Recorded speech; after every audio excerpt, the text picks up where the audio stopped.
Hello student, स्वागत है हमारे चैनल एपी डाट क्लासेस 2.0 में। आज हम लोग डिस्कस करेंगे कक्षा 9 गणित पार्ट 3 निर्देशांक ज्यामिति।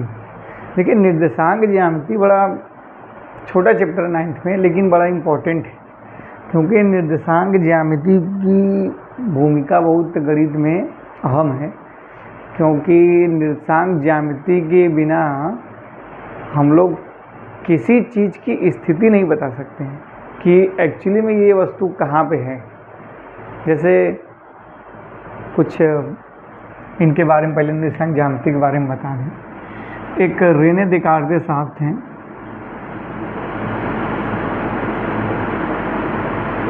रेने देकार्ते साहब ये फ्रांस के थे, फ्रांस के। इन्होंने ही ये निर्देशांक ज्यामिति की खोज की थी। निर्देशांक ज्यामिति की खोज की थी। इसमें होता क्या है, निर्देशांक ज्यामिति में किसी भी वस्तु की या किसी भी बिंदु का स्थिति बताओ कि कहाँ पे एक्चुअली में है। जैसे हम कहें कि हम कहाँ हैं, आप लोग कहाँ हैं, तो बहुत लोग कहेंगे नहीं हम लोग घर में हैं, धरती पे हैं। ठीक है, घर में हैं या धरती पे कहीं भी हैं, लेकिन किस जगह पे हैं कोई हमको बताएंगे डायरेक्शन की। जैसे आप सुनते होंगे कि उत्तर में उत्तरी देशांतर, दक्षिणी ध्रुव, ये सब होता है ना, तो वो बताता ना कि 90 डिग्री, ऐसे डिग्री बता के बताते हैं कि इतने डिग्री पे इस देशांतर में स्थित है ये पृथ्वी ऐसे। तो उसी प्रकार हम लोग किसी बिंदु को या फिर कोई वस्तु को बताने के लिए निर्देशांक ज्यामिति का यूज करते हैं। जब हम लोग ट्रायंगल बनाएं, ये सब जो शेप ऑफ बनता है, ये सब इसी की देन है, ये निर्देशांक ज्यामिति की, कोऑर्डिनेट ज्योमेट्री की। तो रेने देकार्ते साहब ने देखिए इसकी खोज कैसे किया। एक बार ये बीमार थे, गणितज्ञ हैं फ्रांस के। एक बार ये बीमार थे, तो तो ये अपना ऐसे रूम में लेटे हुए थे। तो रूम में जब लेटे हुए थे तो ऊपर छत पे एक मक्खी बैठी हुई थी। और उन्होंने सोचा कि अच्छा ये मक्खी कहाँ पे है। अगर इस मक्खी की पोजीशन बताना चाहूँ, स्थिति की मक्खी कहाँ बैठी है, तो हम कैसे बताएंगे। तो ऐसे तो बस बोल दोगे कि हाँ सीलिंग पे बैठी है, छत पे बैठी है, सीलिंग पे है। लेकिन सीलिंग पे कहाँ है एक्चुअली में, उसका स्थिति कहाँ है। जैसे हम कहें हम धरती पे हैं, धरती तो तय बुरी है नहीं, धरती तो बहुत बड़ी न है। अब इस धरती में हम कहाँ हैं वो बताना है। तो इसी तरह वो ये रेने देकार्ते साहब पूछें अपने आप से ही। समझ लो वो बीमारी में, वैज्ञानिक ऐसे ही नहीं बन जाते हैं। अगर बीमार भी रहता है वैज्ञानिक, तो उसमें उसका दिमाग ही चलता रहता है। हम लोग बीमार हो गए, अब दवाई खाएं, कुछ मत बोलिए हम बीमार हैं, हम कुछ नहीं कर सकते। तो ये ना होना पाए, बीमारी में भी अपने आप को अपग्रेड करते रहिए, जिस प्रकार रेने देकार्ते साहब ने किया। तो रेने देकार्ते साहब जब सीलिंग पे देखे मक्खी, तो उन्होंने कहा कि अच्छा हमको अगर इस मक्खी की स्थिति बतानी होगी तो हम कैसे बताएंगे।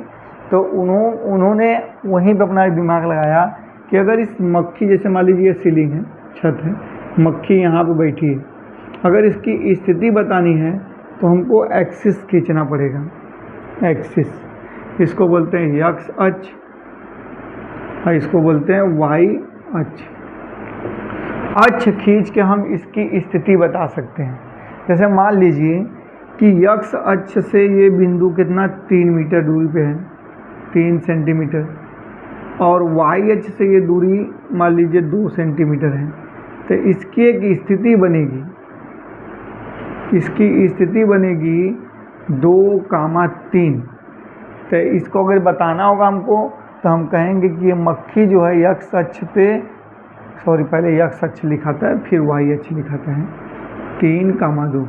तो कहेंगे कि ये मक्खी जो है एक्स अक्ष से 3 सेंटीमीटर दूर और वाई अक्ष से 2 सेंटीमीटर दूर प्रथम कोऑर्डिनेट में बैठा हुआ है। एकदम इसकी फिक्स स्थिति पता चल गई। अभी कोऑर्डिनेट क्या होता है, अब इसी को हम सीखने जा रहे हैं। ठीक है, अभी एकदम शुरू सब सीखेंगे। पहले तो रेने देकार्ते साहब भी पता चल गया कि ज्यामिति की खोज किसने किया था, निर्देशांक ज्यामिति की रेने देकार्ते साहब ने किया था। और ये कहाँ के थे, फ्रांस के थे। इनका कहना था कि अगर किसी भी वस्तु या किसी भी बिंदु की स्थिति बतानी है तो एक्सिस के माध्यम से हम बताएंगे। किसी भी तल में, समतल तल में एक्सिस के माध्यम से बताएंगे। ये आपका समतल तल है, तो इसमें क्या होता है, समतल तल में जो एक क्षैतिज लाइन होती है इसको हम बोलते हैं यक्ष अक्ष, और ये जो ऊर्ध्वाधर लाइन होती है इसको बोलते हैं वाई अक्ष। इसी को जैसे यक्ष अक्ष को हम लोग भुज नाम से भी जानते हैं और वाई अक्ष को कोटि के नाम से जानते हैं। किसके नाम से? कोटि। ये बात ऑब्जेक्टिव पूछेगा कि भुज कौन है कोटि कौन है, तो ये जानते रहिए कि यक्ष अक्ष को भुज बोलते हैं, वाई अक्ष को कोटि बोलते हैं। अब ये भी समझिए कि यक्ष अक्ष और वाई अक्ष जहाँ पे काटते हैं ना उसको बोलते हैं मूल बिंदु। क्या बोलते हैं? मूल बिंदु, या इसी को क्या नाम है? कटान बिंदु। कटान बिंदु मतलब जहाँ पे काट रहे हैं। अब मूल बिंदु जो होता है वो 0 0 होता है, यहाँ से 0 शुरू होता है। 0 0 काहे लिखे हैं? कोई भी बिंदु बताना होता है ना, तो जैसे मान लीजिए हम कोई भी बिंदु लिखेंगे तो उसमें पहले भुज लिखाता है, फिर उसके बाद कोटि लिखाता है। मतलब यक्ष और वाई दोनों मिल करके बनाते हैं बिंदु को, तो पहले यक्ष फिर वाई। तो देखिए यक्ष भी 0 है, वाई भी 0 यहीं पे है, यहीं से शुरू हो रहा है यक्ष, यहीं से वाई भी शुरू हो रहा है, तो इसलिए यक्ष और वाई दोनों क्या है? 0 0। तो इधर हो गया। और ये दोनों जब लाइन एक दूसरे को काटते हैं ना तो ये क्या करते हैं? ये समतल को 4 भागों में डिवाइड करते हैं। तो ये देखिए 4 भाग। पहला हो गया आपका प्रथम चतुर्थांश,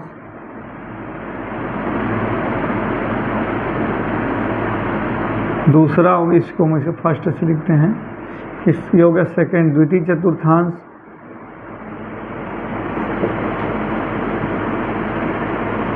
द्वितीय चतुर्थांश, और ये आपका हो गया थर्ड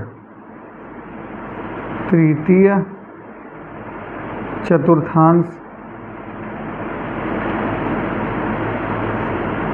और ये हो गया आपका फोर्थ चतुर्थ चतुर्थांश। चतुर्थ चतुर्थांश, ठीक है। तो ये 4 भाग में जो एक्सिस होते हैं यक्ष अक्ष वाई अक्ष, ये कोऑर्डिनेट समतल को 4 भाग में बांटते हैं। और एक चीज़ ये भी समझिए, जो मूल बिंदु के दाहिने साइड एक्स एक्सिस होता है ना, ये क्या होता है आपका? अच्छा पहले एक चीज़ और भी देख लीजिए, जो प्रथम चतुर्थांश में भुज और कोटि होता है, जैसे हम कोई बिंदु दर्शाते हैं तो इसमें दोनों भुज और कोटि यक्ष और वाई दोनों क्या होते हैं? प्लस प्लस होते हैं। और इसमें क्या होता है? माइनस और प्लस होते हैं।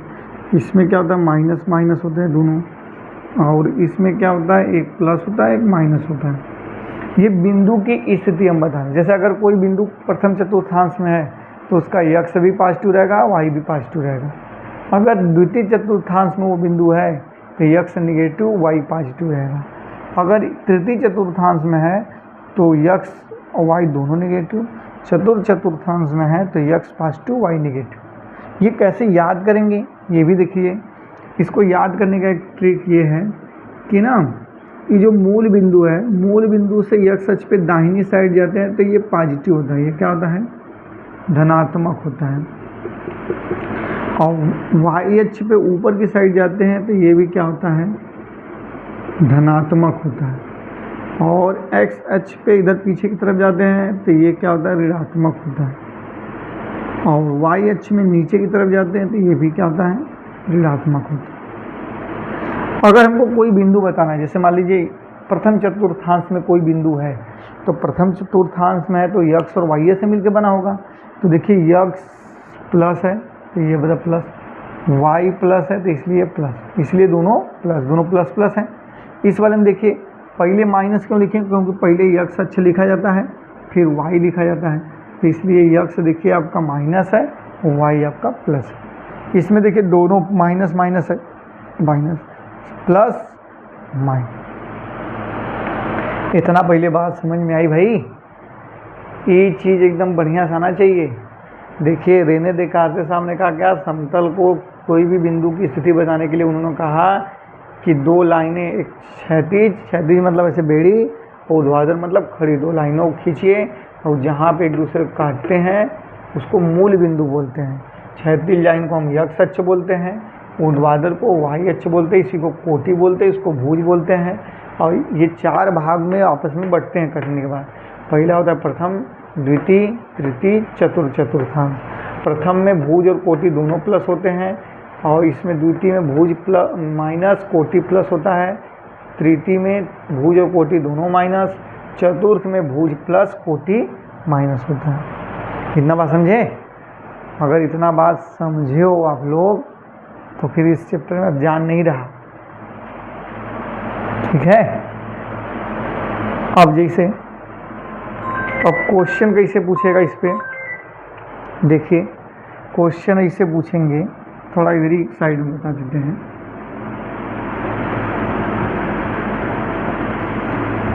यहीं पे जैसे अगर हम कहें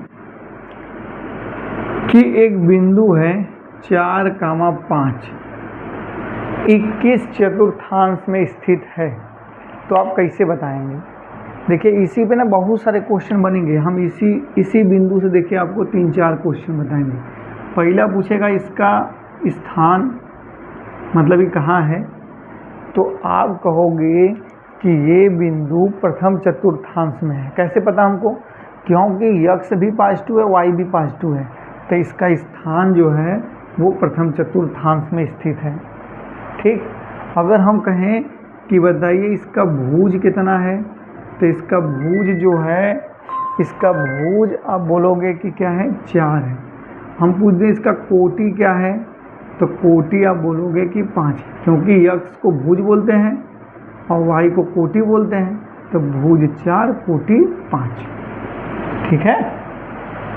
और हम अगर मान लीजिए इसे करें -3,4, हम क्या बताइए ये बिंदु कहाँ स्थित है, तो देखो x माइनस वाई पॉजिटिव कहाँ होता है, x माइनस वाई पॉजिटिव, तो कहोगे ये बिंदु सेकेंड चतुर्थांश में है। बताया कि नहीं? और हम पूछ दें इसका भुज बताइए, तो भुज -3 और कोटि कितना है, कोटि आपका है 4। ठीक है। तो इस प्रकार हम भुज कोटि ये सब बताएंगे। तो कुछ पूछते हैं आप लोग से, तो बताइएगा भाई। इसको हटा देते हैं अब। अरे निर्धिकार से साहब को भी हटा देते हैं।